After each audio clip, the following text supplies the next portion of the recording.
Na mtazamaji, tumerejea, tunakwenda kuangazia upande wa habari za kibiashara, ambapo tuangazia hili ambapo serikali imewahimiza wananchi kujenga tabia kupenda kufahamu juu ya elimu ya fedha itakayowasaidia kutoingia katika kupata mikopo mzima ambayo inawadidimiza kiuchumi. Kuringi Mongi anaarifu zaidi kutoka Dodoma. Rai hiyo imetolewa jijini Dodoma na Waziri wa Fedha Dr. Mwigulu Nchemba wakati alipokuwa akizindua mfumo wa utatuzi wa malalamiko pamoja na utekelezaji wa mazingira ya majaribio ya teknolojia ya huduma za fedha chini ya usimamizi wa Benki Kuu. Vile vile natoa wito kwa wananchi wote kujenga shauku ya kupata elimu ya fedha, kwa kuwa nidhamu ya fedha ni jambo linaanza na mtu binafsi. Naamini kwamba tukifanya hivyo tutapunguza kwa kiasi kikubwa matukio ya watu wetu kujihusisha na huduma za fedha zenye masharti yasiyo rafiki, jambo ambalo pia litapunguza malalamiko kwenye sekta ya fedha. Pamoja na wito huo kwa wananchi, lakini waziri wa fedha akawa na maagizo kwa Benki Kuu. Nataka Benki Kuu kusimamia na kuhakikisha kwamba benki na taasisi nyingine zote za fedha mnazozisimamia zinajiunga kwenye mfumo wa kushughulikia malalamiko ya watumiaji wa huduma za fedha, ili kuhakikisha mfumo huo unatatua malalamiko ya wateja kutoka katika taasisi zote za fedha kama ambavyo ilikusudiwa. Mapema Gavana Benki Kuu Bwana Emmanuel Tutuba akafafanua juu ya mazingira ya majaribio ya teknolojia, huku naibu wake Bi Sauda Msemo akieleza ina maana gani kwa kuwepo kwa mfumo wa utatuzi wa malalamiko. Mazingira ya majaribio ya teknolojia ya fedha yanatoa fursa ya kuwawezesha wabunifu wa teknolojia kujaribisha teknolojia zao za fedha chini ya usimamizi na udhibiti wa Benki Kuu ya Tanzania. Juhudi hizi zinalenga kukuza matumizi ya teknolojia ya fedha, kuongeza uelewa wa udhibiti wa teknolojia ya fedha. Mfumo wa kushughulikia malalamiko ya watumiaji wa huduma za fedha, yani SEMA na BOT, una lengo la kuongeza ufanisi na uwazi katika kushughulikia malalamiko ya watumiaji wa huduma hizi, ili kuongeza imani katika matumizi ya huduma rasmi za fedha. Kupitia mfumo huu, watumiaji watawezeshwa kuwasilisha malalamiko yao. Kutoka hapa Dodoma ni Kuringi Mongi.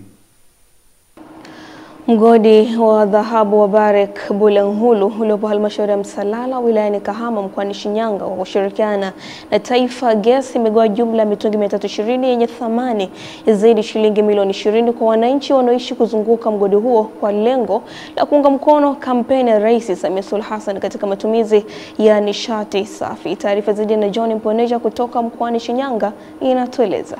Akizungumza wakati wa hafla ya kukabidhi mitungi ya nishati ya gesi kwa jumla ya mabalozi 20 kutoka kata 3 zinazozunguka mgodi wa Barrick Bulyanhulu uliopatiwa mafunzo ya matumizi sahihi ya gesi, kaimu meneja mahusiano na mazingira mgodi wa Barrick Bulyanhulu Zuena Senkondo anasema, sisi kama mgodi wa Barrick Bulyanhulu tumeweza kutoa nishati safi ya gesi kutoka Taifa ambayo itanufaisha wanajamii zaidi ya 50,000 ambao wanapatikana katika kata 3 zinazozunguka mgodi wa Barrick Bulyanhulu, ambao ni kata ya Bulyanhulu, kata ya Bugarama na kata ya Mwingiro.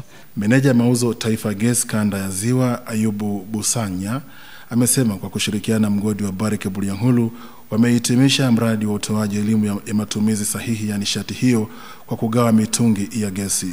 Leo ninayo furaha kubwa ikiwa ni tamati ya mradi ambao tumeuanzisha sisi Taifa Gesi na mgodi wa Barrick Bulyanhulu.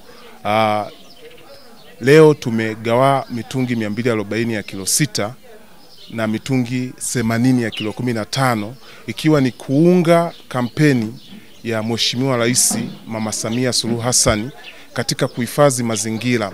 Kwa upande wao, baadhi wanufaika wa mradi huo wamepongeza hatua hiyo kwa kuwa imelenga kuhifadhi mazingira na kubadili mtazamo wa jamii dhidi ya matumizi ya kuni na mkaa. Kwa kweli nimefurahi sana, nimefurahi mgodi wa Barrick kupitia Taifa Gesi. Tumepata mafunzo haya.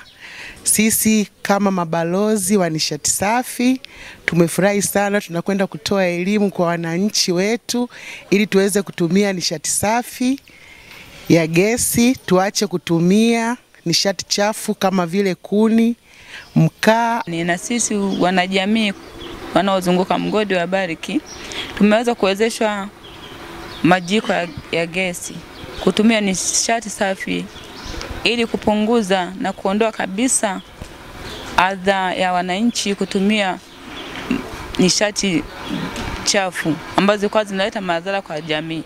John Mponeja, Channel 10, Shinyanga.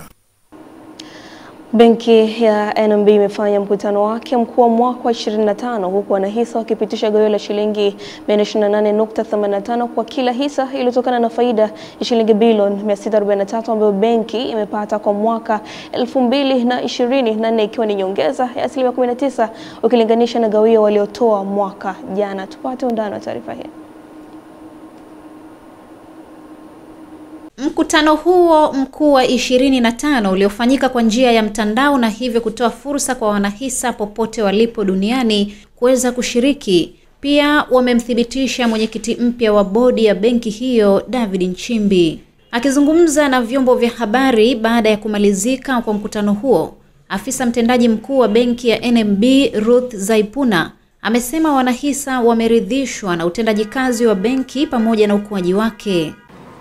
Kutokana na faida ya shilingi bilioni 643 ambayo benki ya NMB imeipata kwa mwaka ulioishia 31 Disemba 2024, wanahisa wa benki ya NMB leo wameidhinisha gawio la shilingi 428.85 kwa kila hisa, na hiyo imekuja jumla ya shilingi bilioni 214 ambayo ni sawa na ongezeko la 19% mwaka hadi mwaka. Maazimio yote yamepita na yote yamepita kwa angalau 99%, ambayo ni dalili nzuri kwamba wanahisa wameridhika kwa jinsi benki yao inavyoendeshwa, na tunashukuru sana kwa mchango wao na msaada ambao wanaendelea kutupa.